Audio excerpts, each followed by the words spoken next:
Right, any questions before we get back into it? Did y'all see that the deadline for the online homework is moved to tonight? Okay. Yeah, I got more than a few people asking questions, so I wanted to give people a chance to talk to me before I leave today, in case that would help.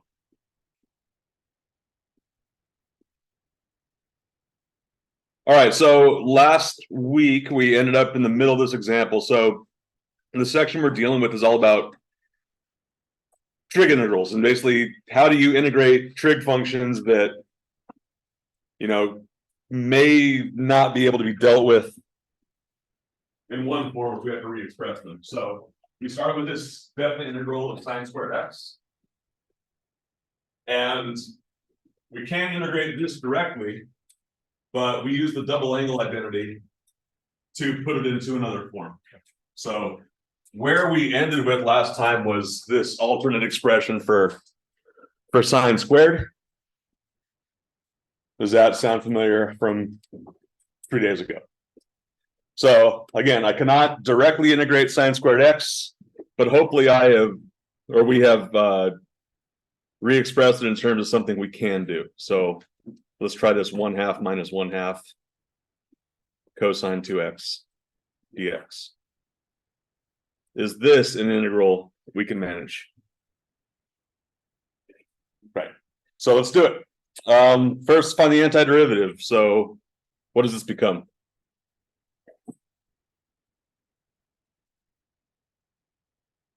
Or do I need to do something else before I jump into this integral? Go ahead. You can first get rid of like the 1/2, and then When you say get rid of it, how would I do that? take it out of the. Okay, if I take out the 1/2, what am I going to be left with? 1 minus 2. I don't think we can do that. But I'm glad this came up because we've been taking constants out of integrals for the entire time we've been meeting. So why am I saying there's a problem now with pulling out that 1/2? What's the issue now? So, like, one of the things we've done before is, let's say I want to integrate 1/2 of x dx. Could I pull out that 1/2 to the outside of the integral? That's fine, right? So what's the difference here? Why am I protesting now? Go ahead. Right. It's not multiplied. It's not a multiplied constant. So since it's something that I'm adding, basically what I can do, I can think of it this way, where I have two integrals. The integral from 0 to pi of 1/2 minus the integral from 0 to pi of 1/2 cosine 2x.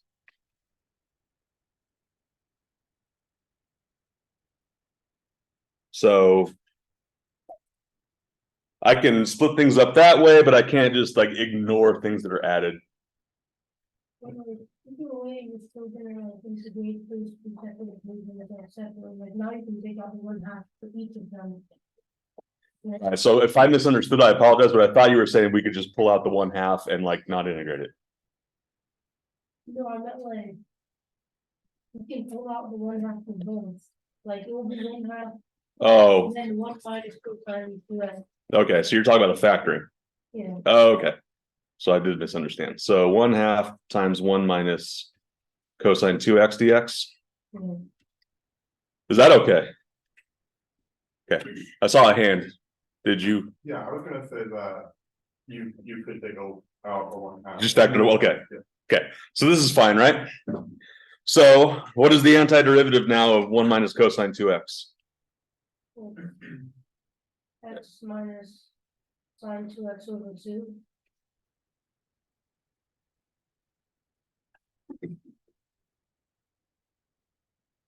Are we okay with this? Okay. Any questions about how we got here? So we got the antiderivative. Now we can start evaluating. If I evaluate at pi, I get 1/2 times pi minus 1/2 sine of 2 pi minus 0 minus sine of 0 over 2. So this all comes out to be what?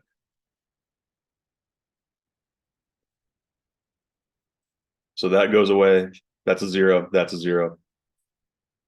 I should get 1/2 pi.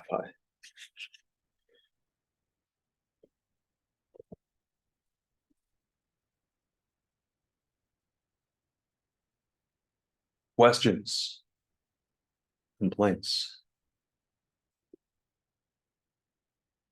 All right. I don't. Go for it. Yeah. Will you be like, attaching like the form where we're given like all the double angles?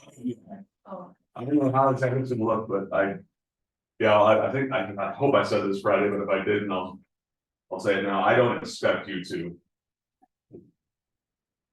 Like, I think some people have these memorized as you've worked with them before, and some of them kind of. I feel like this one's easier to remember than any of these, but I don't expect. Yeah, I'm not gonna make you memorize. That's not the point of what we're doing here. and can you find those like in the book or something? Yeah, the book, you can Google them. So this section 6.2, they're all like kind of captured there. But like, honestly, if you do a Google image search for double angle identities, you'll just get like many different JPEGs of like list of them. They're everywhere. All right, so let's go back to indefinite integrals. So let's recap with when we dealt with higher powers of sines and cosines, what did we eventually kind of land on? Like, what's a good like goal to have here? And what I mean by that is, so the Pythagorean identity allows us to take, a cosine squared or a sine squared and re-express it as the other, right? So we have a choice inherently on how we could have dealt with this. Why did we transform the cosine squared instead of, reducing the sine to the 5th by 2 or by 4?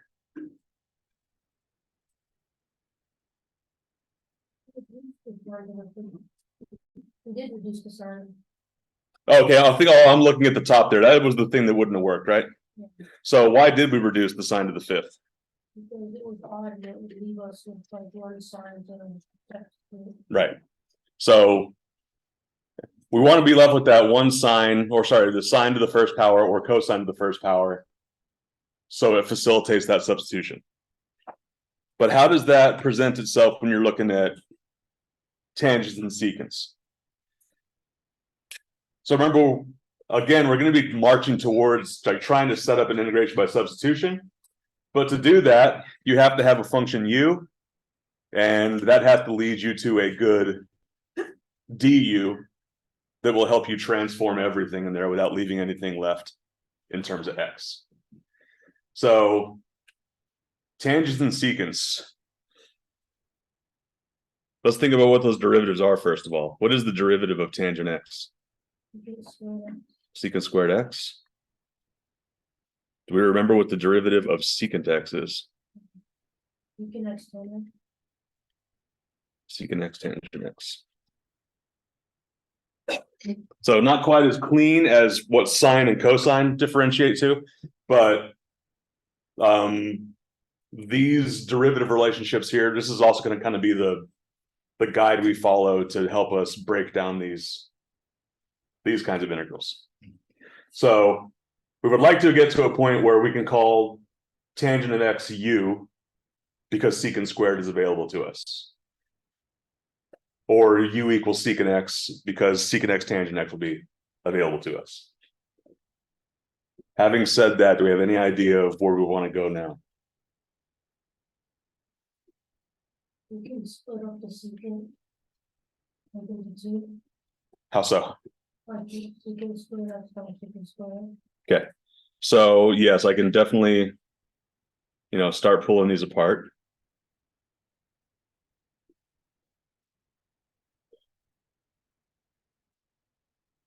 So even though that like primary Pythagorean identity comes from sines and cosines, it has flavors that we can generate for all the other trig functions, right? So what's a good Pythagorean identity to think about here? So they're all kind of informed by this. But if I want secants and tangents to come out of this, what should I do? Divide by cosine squared. Yeah, I'll divide both sides by cosine squared x. And that gives me tangent squared of x plus 1 equals secant squared of x.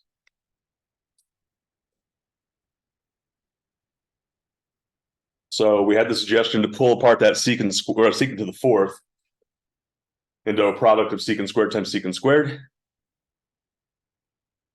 Any other ideas about how we can manipulate this from here?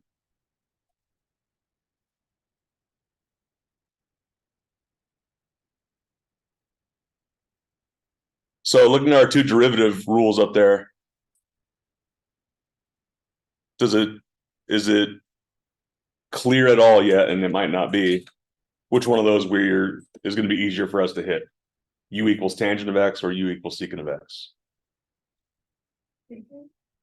U equals secant. So if we do u equals secant, so maybe that's where we're going, but should we do that now or should we do a little more rewriting, re-expressing? Okay. Where do we want to re-express? Any ideas?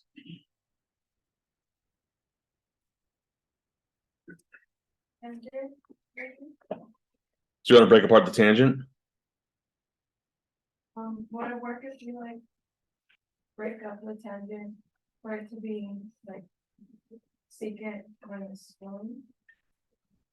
We'd have to pull apart.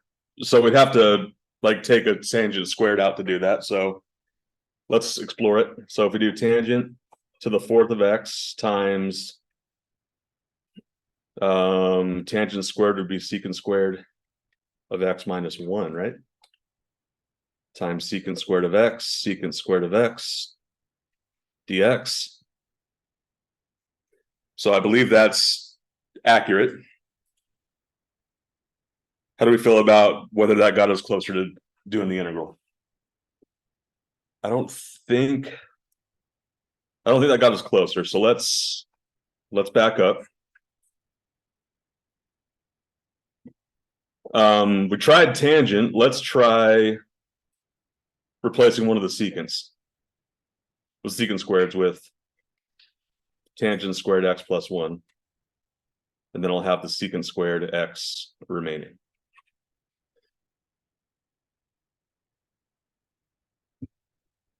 Does that get us any closer to the substitution?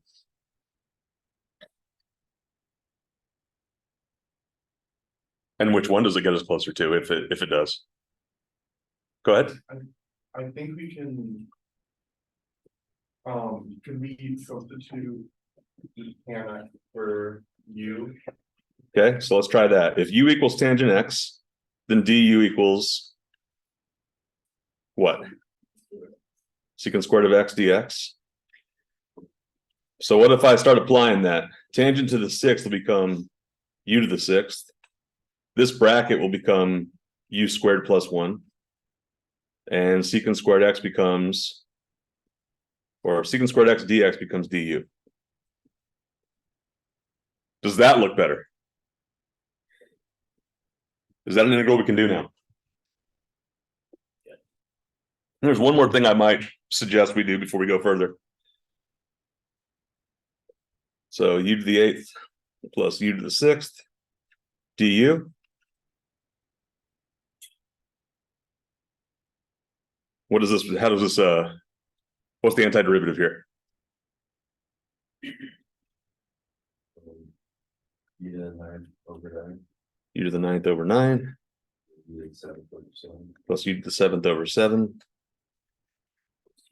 And then we can undo. So tangent to the 9th of x over 9 plus tangent to the 7th of x over 7 plus c.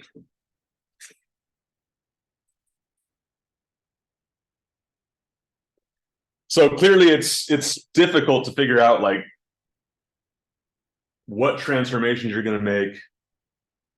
And I think the thing that makes that really hard is that you could easily do, and we did both directions, right? but that doesn't mean that both are gonna get you to a place that's gonna be easy to integrate. So one thing, the biggest thing I want to focus here is on is do we understand, like, is there something, like, now that we've done this, is there something we can kind of go back? Is there something that might have tipped us off early that going toward u equals tangent x was going to be the easier direction? Go ahead. It's like the derivative of secant is like a product.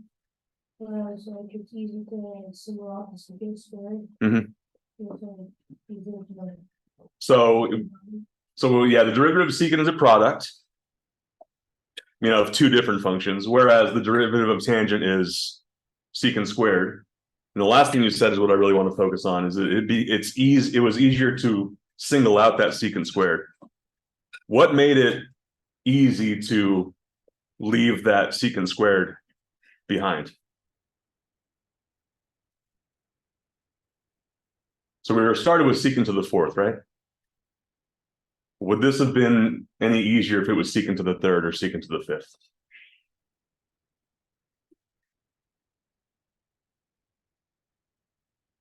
Go ahead.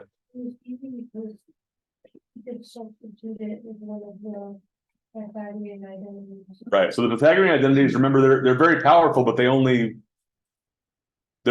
to, you know, the squared, like the second power of all those trig functions. So if we had, for example, secant to the third or secant to the fifth, there's no way to leave behind an even power of secants. Whereas here, that's your only choice. So having said all that, let's adjust the powers. So now I have odd powers of both. And I'll remind you of these kind of guiding derivative rules.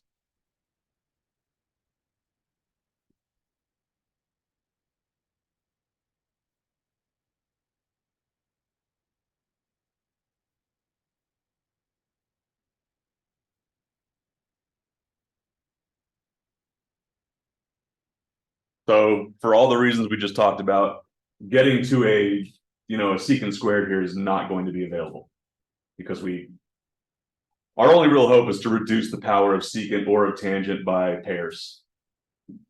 I can't do it one power at a time. So because that top substitution is not going to be available to us, we're kind of marching towards leaving a secant tangent left over. Do you agree with that? Do I need to explain it in a different way?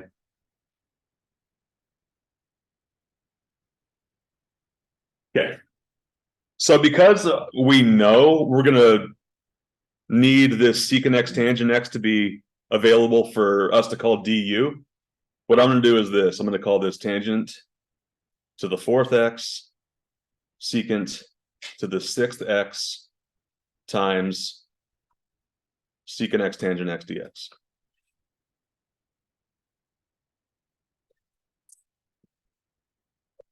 So now what I have to do, so I've kind of, reserved what I want to call that du part of this integral. But now I have to get the rest of it set up for u. And what u specifically am I trying to get towards? Secant x, right? So knowing that that's the way I want to go, how do I do that? You can replace, you can split the tangent and replace it with, one.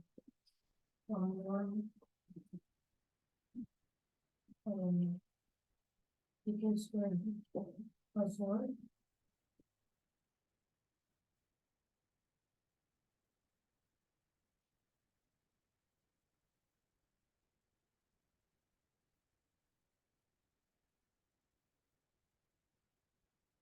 Isn't it secant squared minus one? Let's see. I wrote it down. Yes, thank you.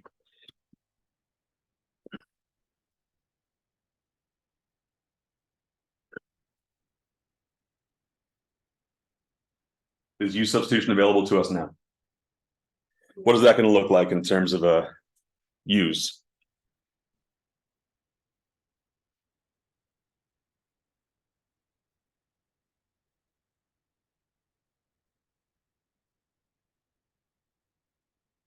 This first bracket is going to become u squared minus 1 squared times u to the 6th times du, right?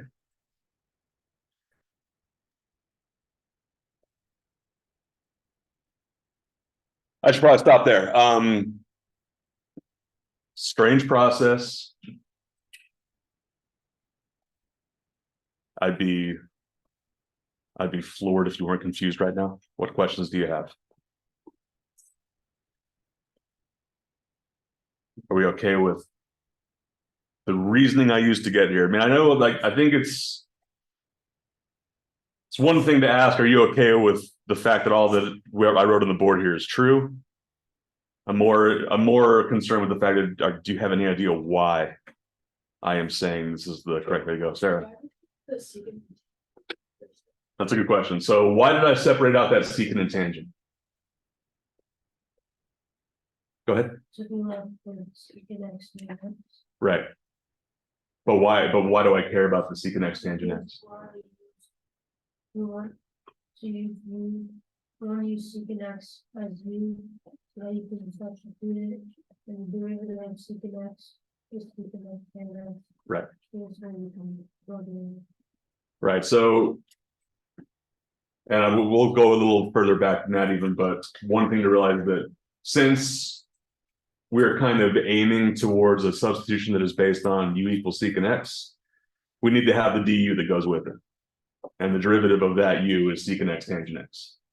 So knowing that I was going to want to use that u substitution, I started, reserving the du to make sure I didn't mess with it any further. Go ahead. If you had like numbers in front of like tangent or secant, you could just take those out. Absolutely. Yeah. Yeah, if this was 5's tangent to the 5th of x or something like that, we could pull out the 5 and the rest of this process, but we just deal with the constant at the end. So going back a little, upstream of Sarah's question, why is secant x the substitution we are trying to build up to here? Because it's equal to the derivative of secant x. So we can take that whole thing and just plug in du and make it like easier. What I'm actually asking, let me try to be more clear. Based on the integral we're trying to find, why do I think that u equals secant x is the substitution to make? And for example, the last one we did u equals tangent x, but I don't believe that's possible here.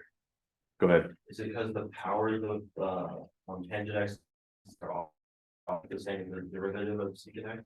That's the whole point here. So do you know the word parity?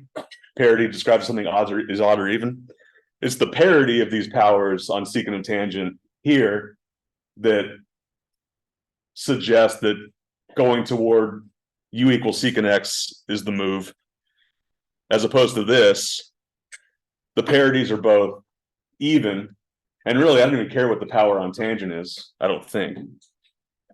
I more care about the fact that I can get a secant squared dx, so I can set that aside for my du term. So that's the big difference between these admittedly very similar looking functions. Does it also have anything to do with the fact that secant has a bigger power than tangent? I don't believe so, because the Pythagorean identity lets you, basically trade 2 powers of one for 2 powers of the other. So I think this could be tangent to the 15th and work just as easily, I think. Except for the fact that I don't want to, so that binomial I have to square in just a little bit here. I would not want to do that to a higher number. But that's the only complication that would add. The substitution would not be different at all. So yeah, so that's a good question. It's not about bigger powers. It's really all been about the parity. If I want an even power of this trig function, can I get one, or am I stuck because the Pythagorean identity only deals with squares? So how are we doing with all this stuff? Can we do this integral? Oh, go ahead, go, sorry. So if we have, let's say, like tan x to the 4th and secant x to the 7th still. Mhm. Does that mean we could technically integrate it in whichever way? If it was tangent to the 4th secant to the 7th, Like if there's an odd and an even power.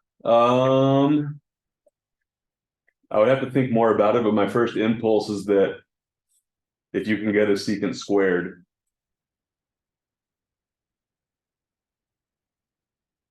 Actually, let me think about it, because I think it would take me longer to think about it than I want to spend right now, but that's a good question. What'd you say, tangent to the 4th secant to the 7th? Yeah, basically, if there was an even power and an odd power. Okay. I'll think about that at 9:55, but it's worth looking into. All right, so how do I keep going with this integral? What's that? You get the integrals of the u. I think there's one thing I should do before I start trying to. Go ahead. You squared a function inside of the parentheses. Yeah, I'll expand that first. That becomes u to the 4th all times u to the 6th du, which is equal to. 10 power minus 2 u to the 8 power plus u to the 6. There we go.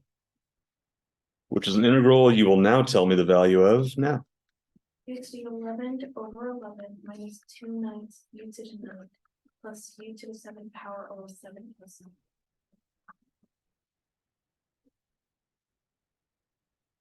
So like everything else we've done, I feel like doing the actual integral is a much simpler job than figuring out what the integral you're actually going to do it. How are we doing? And will anybody be offended if I don't do the last step here, or should I? Go ahead. How do you get -2u squared under? How did that? How'd we get -2 to the 9 there, or -2 over 9 there? I mean, like I'm still in the parentheses before we integrated it. Wait, over here? Yeah. So distributing this u to the 6th everywhere. Oh, right here.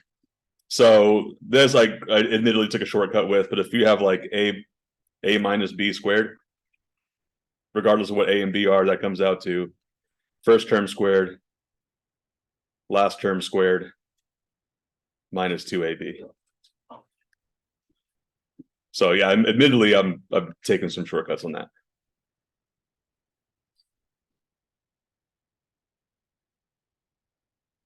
Any other questions about this thing? About why my handwriting gets worse in the corners?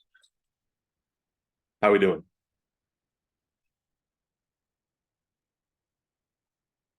We've talked about that enough, and that. So second part of this section. So first part was all about looking at trig functions, how to substitute them to non-trig things so we can integrate them. Second part of this section is basically how do we go the opposite way? So let me show you two different integrals here. The first one, I believe we could have done before I even touched this section. How would we handle that first integral?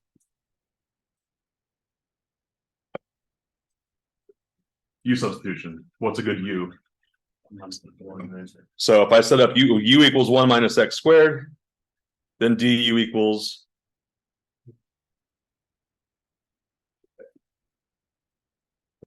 close. Negative 2x dx. Does that u and du make substitution accessible there? Yep. So the radical becomes, radical u. The x is a multiple of the thing I wrote down for du. So that's fine for substitution. What if I take away that x? Is there square root of 1 minus x squared something I can do with the weapons you have right now? It's not. So something that does not seem obvious here, but this is a trig application. So I'll write them all down again because they're kind of our guiding light for a lot of this. A lot of these substitutions is the trig, the Pythagorean identities. So sine squared of x, and what's the other one? 1 plus cotangent squared equals cosecant squared x.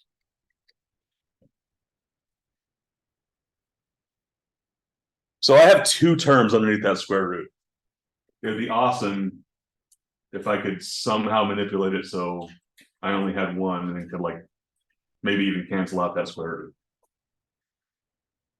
So I would like to substitute x out for some trig function that would allow me to basically cancel out some things and make that simpler. So we got 6 to choose from. If I put a tangent in there, so like 1 minus tangent squared of x, I don't know if that simplifies down for me based on any of those trig identities. I don't know if secant will do any better. But there is one that, or maybe two that'll help me out here. I know, oh, go ahead. Cosine squared. Okay, so let's lean on cosine, and for this one to say, let's say x is equal to cosine of theta. But in substitution, if I make a decision for x, what else has to happen? Dx, well, I mean, yes, du, sure, but du, whatever the variable is we were talking about. If x is cosine theta, what is dx? Negative sine theta, d theta. So probably not obvious at all that this is going to be useful, but let's look at it. And we'll talk about why, like how you can make this choice hypothetically if there's homework on it. So making this substitution, this comes out to be the square root of 1 minus cosine squared of theta times negative sine theta d theta. Does anything jump out at anyone? Well, you can now inside there and cosine squared 3 minus 1. Is that not equal to negative sine? I think it's just positive. It's sine squared. Yeah, it's yeah, not negative, but it is equal to this. The square root of sine squared theta. Times, I'll pull out the negative, times sine of theta d theta. Did I see a hand out of the corner of my eye? Okay. Was that useful? So now this becomes negative the integral of sine squared theta d theta.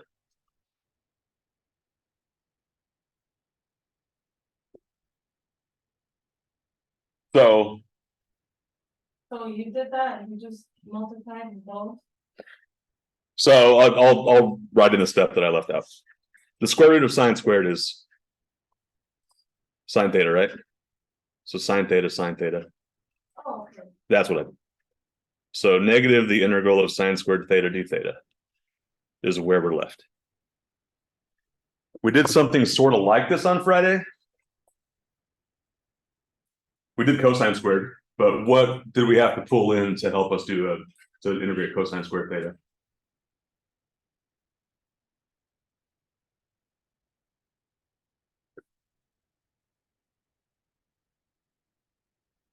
So we use the double angle identity, and I'll write those all out for you again. Again, I don't expect. The reason I have these memorized is because I've taught this a few times. I do not expect you to go out of your way to commit these to memory. I suspect that some of you have these memorized, but I don't think that's worth a conscious effort. If I replace sine squared with 1 minus cosine squared, I get 2 cosine squared theta minus 1. Or if I go the other way, I get 1 minus 2 sine squared theta. But one of these should help us rewrite that integral for sine squared theta, right? Which one of those 3 versions of the cosine double angle identity should I lean on? The last one, right? The one that contains sine squared theta. So cosine 2 theta equals that, which means that cosine 2 theta minus 1 over -2 equals sine squared theta, right?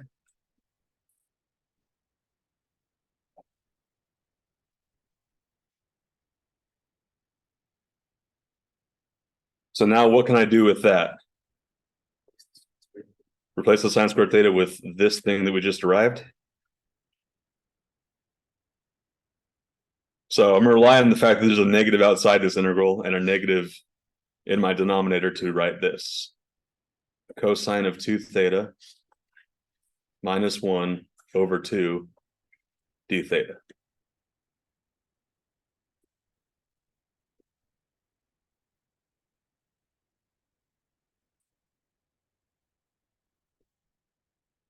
How are we doing so far? Why did we have to do that, Which part? that last step? Cause like, I don't know, in my mind, it looks harder like that than times squared theta. Do we know what the integral for sine squared theta is? No, this is not something that, I mean. The integral for this, the only way I know how to do it, and I was about to say there's some people who probably just have to memorize or know some other way to do it, is through this thing. Okay. Why is integrating cosine 2 theta more manageable than integrating sine squared theta? The power? Yeah, I mean, the fact this power. Yeah, this power makes things a lot more complicated as opposed to this multiplied coefficient. What is the antiderivative? Oh, go ahead, sorry. Would we be able to pull out the denominator there and look at Saturday integrations? Yeah, absolutely. So I can factor out the 1/2.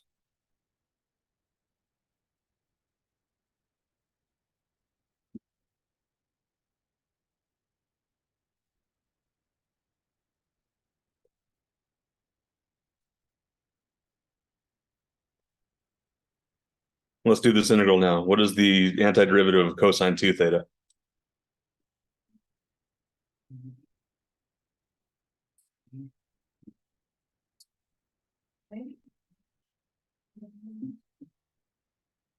One half sine 2 theta. My standing advice for all these integrals that you have doubts about is to take their derivatives, because I'm sure we're all more comfortable doing that. And make sure you wind up in the same place. And what's the integral of -1? Negative theta. Oh. No, but got to make sure we know what variable we're doing this all in.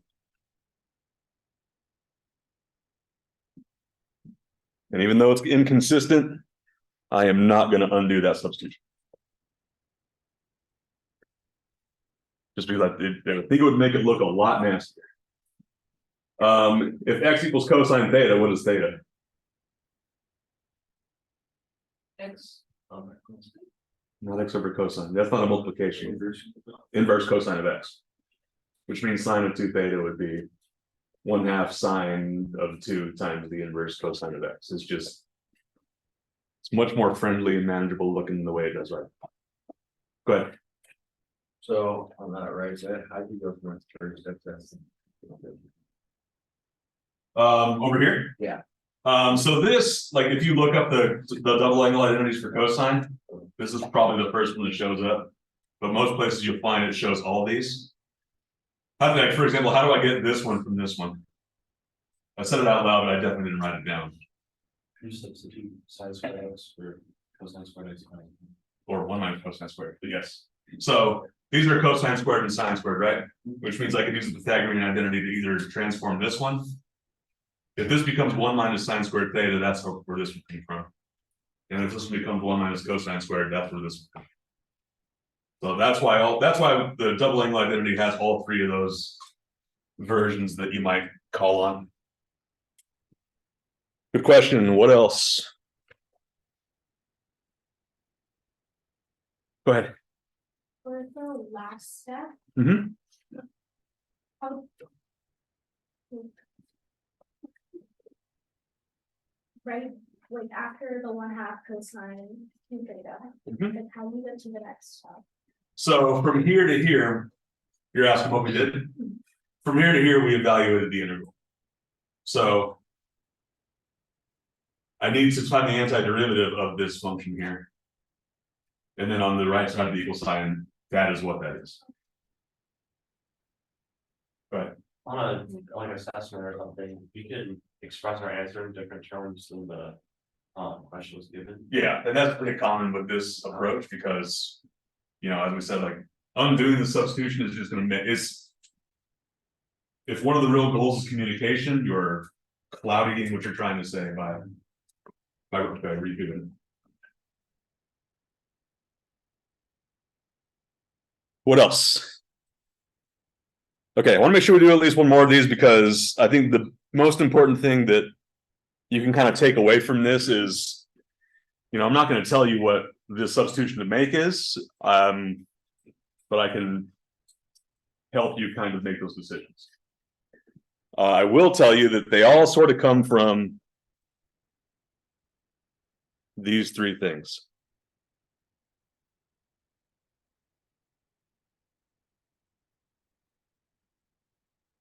They come from these three identities and the question.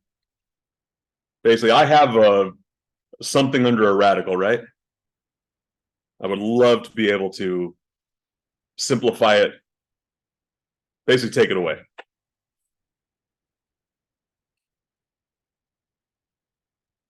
And the way we do that is through, you know, substitutions that look like x equals, you know, some trig function of theta. So that's basically how we begin. What is that trig function going to be? And the other thing I'll let you know is like, what is this thing useful for? Basically, we're looking at things that look like this.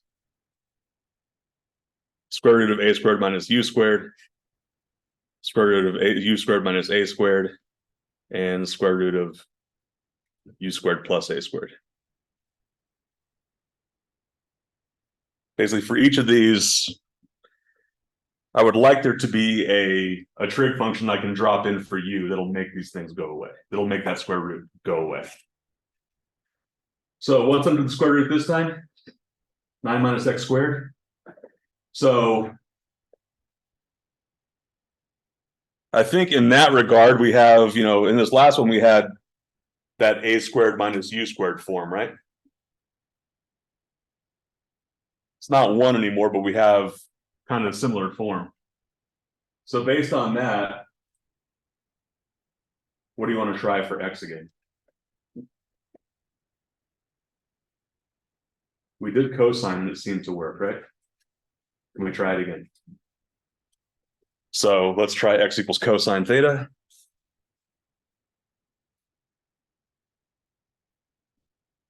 So this integral becomes square root of 9 minus cosine squared theta over cosine squared theta. Oh, what is dx? We didn't write it down. Negative 17%.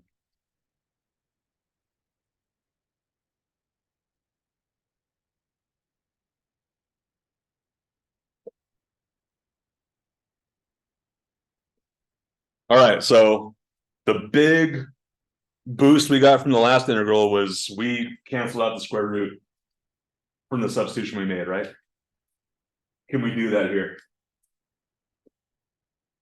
No, 9 minus cosine squared doesn't fall away as easily as it did last time.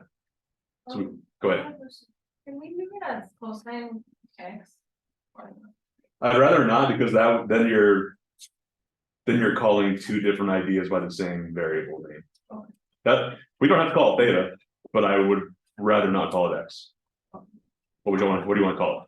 No, I was. Oh. I don't know. Yeah, I don't care about theta as much. I just need to. X is already kind of doing a job. So our substitution did not help us get rid of that radical, but we can make an adjustment to it to get us there. So 9 minus cosine. Go ahead, yeah. 3 cosine theta. All right, if we make that adjustment, so let's undo all this.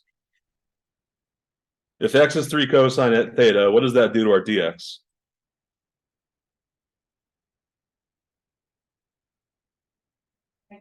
Yeah. If you triple the function, you triple its derivative. Okay, so what does that do to our substitution? This becomes 9 minus 9 cosine squared theta all over 9 cosine squared theta times -3 sine theta d theta. Did that help? What is 9 minus 9 cosine squared theta?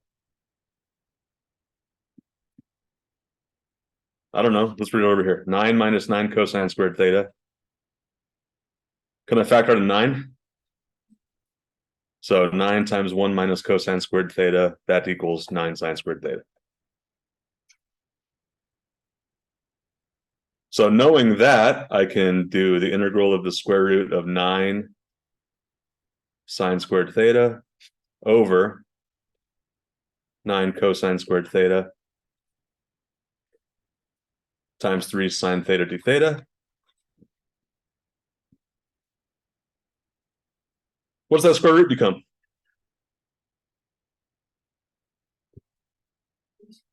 Three sine theta. Did you have a question? Okay. So 3 sine theta times 3 sine theta over 9 cosine squared theta d theta. Go ahead. What happens to the negative sign with the 3? I took the negative all the way to the outside of the integral. Are we any closer? Okay. We got time to finish. Let's do it. What does this integral become now?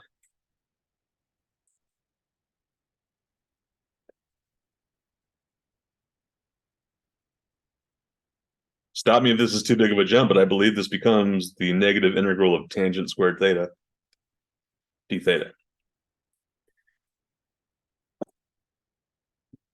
Is that an integral we can do? I don't think it's very easy. I don't know what the integral of tangent squared is.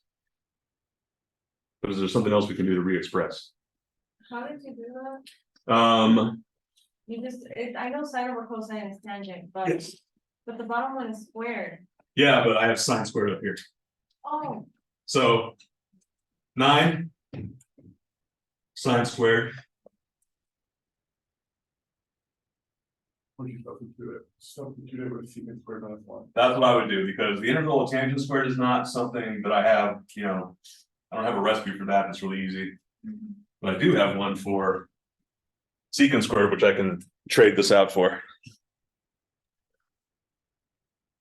So this becomes negative the integral of what? Secant squared x minus 1? Which is what? Negative something. can we leave it at x though? Nope, you're right. I made all that noise about not putting x back in, and I did that. What does the integral become?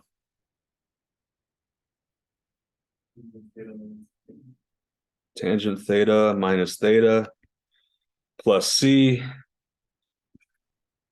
Let's make everything positive. Let's do theta minus tangent theta plus c.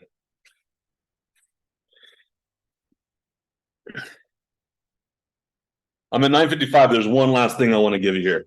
So I said that these three forms were the things that, this process is useful for. The first and second one, these first two we looked at both kind of fit the same one, right? So can we generalize? If we have this form, a squared minus u squared, what substitution should we be trying to set up? What's that? We got a suggestion for u equals cosine theta. I think that's on the right track, but there's one little modification we need to make. Go ahead. U equals a cosine theta.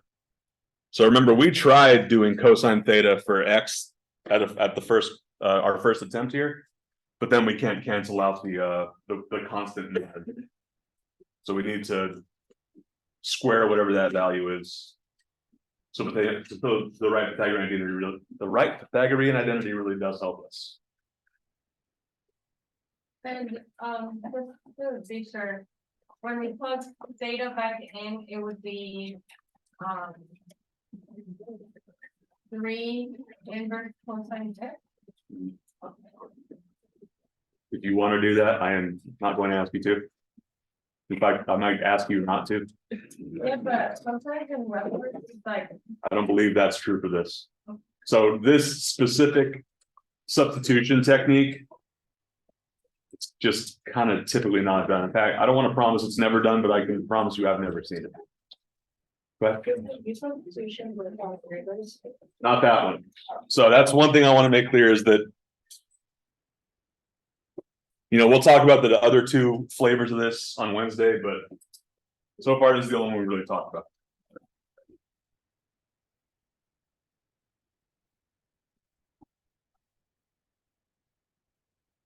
All right, I'm over time. If you want to come talk to me about whatever, I'm here for a few minutes. Otherwise, I'll see you Wednesday. Oh, yeah, we'll see about it.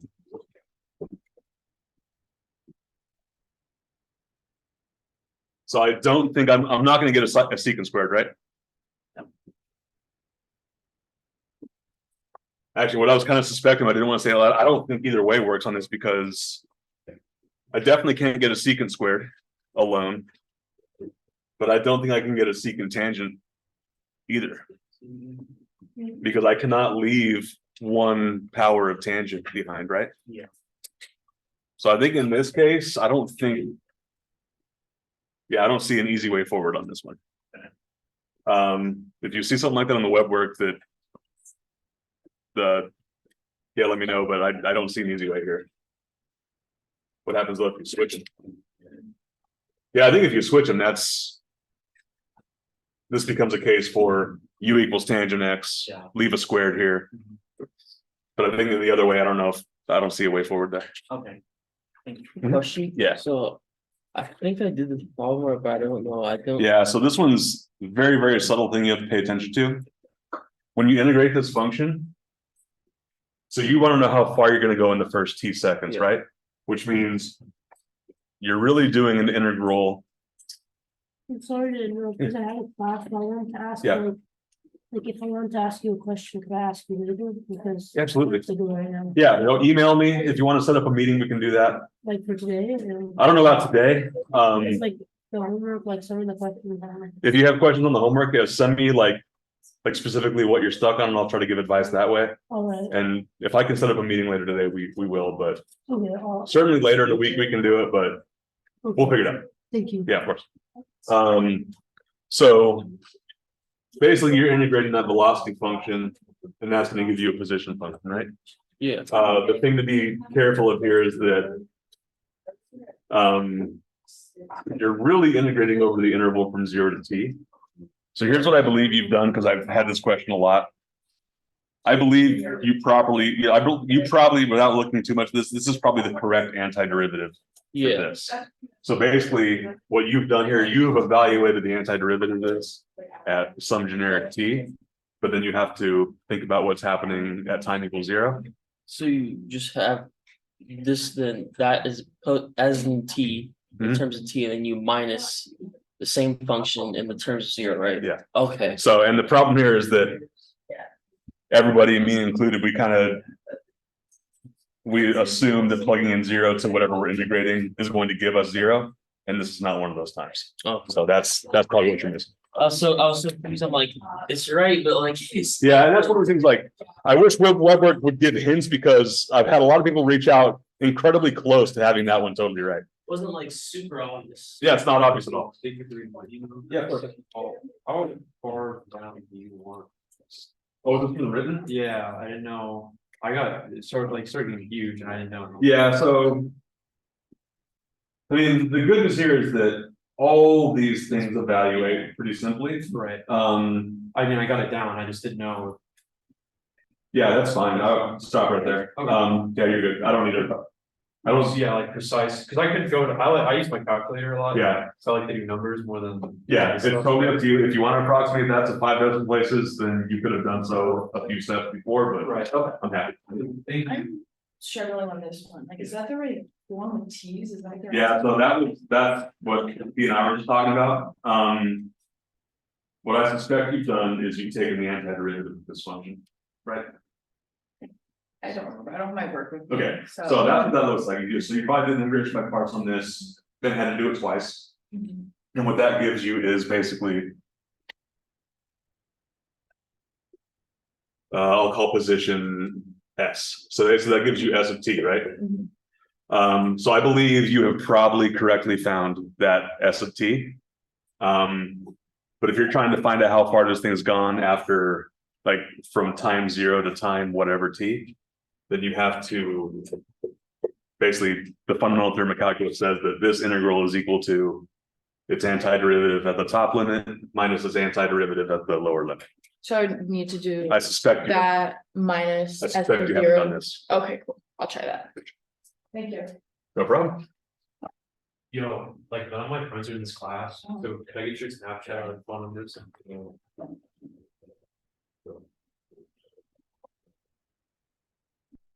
I don't know anybody in town, so. Was this your first semester here? Yeah. Yeah. Except for my brother, and he's, What was your name? my name's Travis. What's your name? Sarah. Good to meet you, sir. How do you say your last name? Long. Okay, Have a good day, thank you. you too. See you. See you Wednesday. See you then.